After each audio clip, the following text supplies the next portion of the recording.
আজকে আপনাদের সাথে শেয়ার করব বেগুনি বানানোর সিক্রেট রেসিপি। কোনো রকম বেকিং সোডা বা চালের গুঁড়ি ছাড়াই বেগুনি হবে ফুলকো আর হবে মুচমুচে। বেগুনি বানানোর 4-5 ঘন্টা পরও থাকবে একদম মুচমুচে। বেগুনি বানানোর জন্য প্রথমে নিয়েছি আমি এখানে বেগুনটাকে আমি একটু লম্বা করে এরকম চিকন করে কেটে নিয়েছি। বেগুনটাকে কাটার আগে ধুয়ে নিয়েছি, বেগুনটা কাটার পর আর ধোয়া যাবে না। এখন অন্য পাশে একটি বাটিতে নিয়ে নেব 1 কাপ বেসন। বেসনটাকে আমি চেলে নেব।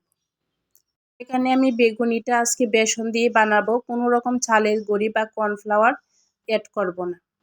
বেসনটাকে ভালোভাবে চালা হয়ে গেছে আর এই যে গুটি গুটি ভাবটা আছে সেগুলোকে একটা সাইডে রেখে দেব। এখন দিয়ে দেব স্বাদ মতো লবণ, হাফ চা চামচ মরিচ গুঁড়া, হাফ চা চামচ ধনিয়ার গুঁড়া, হাফ চা চামচ হলুদ গুঁড়া, দিয়ে দেব কিছুটা কালো জিরা। বেগুনির মধ্যে কালো জিরাটা দিলে বেগুনিটা খেতে অনেক ভালো লাগে। দিয়ে দেব হাফ চা চামচ জিরা বাটা, হাফ চা চামচ আদা রসুন বাটা। এখন দিয়ে দেব 1 চামচ চিনি। বেগুনের মধ্যে 1 চামচ চিনি দেওয়ার কারণে কিন্তু এখানে কোনো রকম চালের গুঁড়ি বা বেকিং সোডা অ্যাড করতে হচ্ছে না। এভাবে যদি 1 চামচ চিনি দেন তাহলে দেখবেন বেগুনিটা বানানোর সময় হবে ফুলকো আর 4-5 ঘন্টা পর পর্যন্ত থাকবে একদম মুচমুচে। এখন সবগুলো উপকরণ ভালোভাবে মিশিয়ে নেব। শুকনো উপকরণগুলো ভালোভাবে মিশানো হয়ে গেলে এখন অ্যাড করে দেব নর্মাল পানি। এখানে অল্প অল্প পানি দিয়ে ব্যাটারটা বানিয়ে নিতে হবে। দেখেন অল্প অল্প পানি দিয়ে ঠিক এরকম ব্যাটারটা বানিয়ে তারপরে 5 থেকে 6 মিনিটের মতো ভালোভাবে ফেটিয়ে নিতে হবে। এখানে ব্যাটারটা যত ভালোভাবে ফেটবেন বেগুনিগুলো ততটাই ফুলকো হবে। দেখেন ব্যাটারটা ঠিক এরকম হয়েছে। আমি আরও 2 মিনিটের মতো ব্যাটারটা ফেটিয়ে নিয়েছি। ব্যাটারটা ফেটিয়ে নেওয়ার পর এখন অল্প একটু পানি দিয়ে আবারও ব্যাটারটা ভালোভাবে ফেটিয়ে নেব। আমি এখানে ব্যাটারটাকে 7 থেকে 8 মিনিটের মতো ফেটিয়ে নিয়েছি।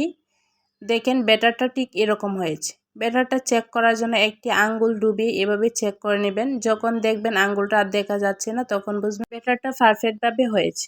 এখন একটা বেগুন নিয়ে বেগুনের গায়ে এভাবে উল্টিয়ে পাল্টিয়ে ব্যাটারটা লাগিয়ে সরাসরি চুলায় চলে যাব।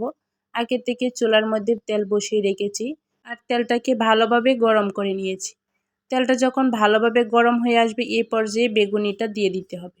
বেগুনিগুলোকে দিয়ে এভাবে উল্টিয়ে পাল্টিয়ে ব্রাউন কালার করে ভেজে নিতে হবে। তবে চুলার আঁচটা এই পর্যায়ে মিডিয়াম আঁচে রাখতে হবে। বেগুনিগুলো যখন এরকম ব্রাউন কালার চলে আসবে এই পর্যায়ে চুলা থেকে নামিয়ে নেব। আর বাকি সব বেগুনিগুলো আমি একইভাবে ভেজে নিয়েছি। আর দেখেন মাশাআল্লাহ বেগুনিগুলো কতটা ফুলকো হয়েছে।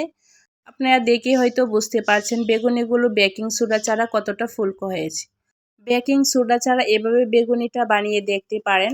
1 চামচ চিনি দিয়ে বেগুনিটা কতটা ফুলকো হয় আর বানানোর 4-5 ঘন্টা পরও থাকে একদম মুচমুচে।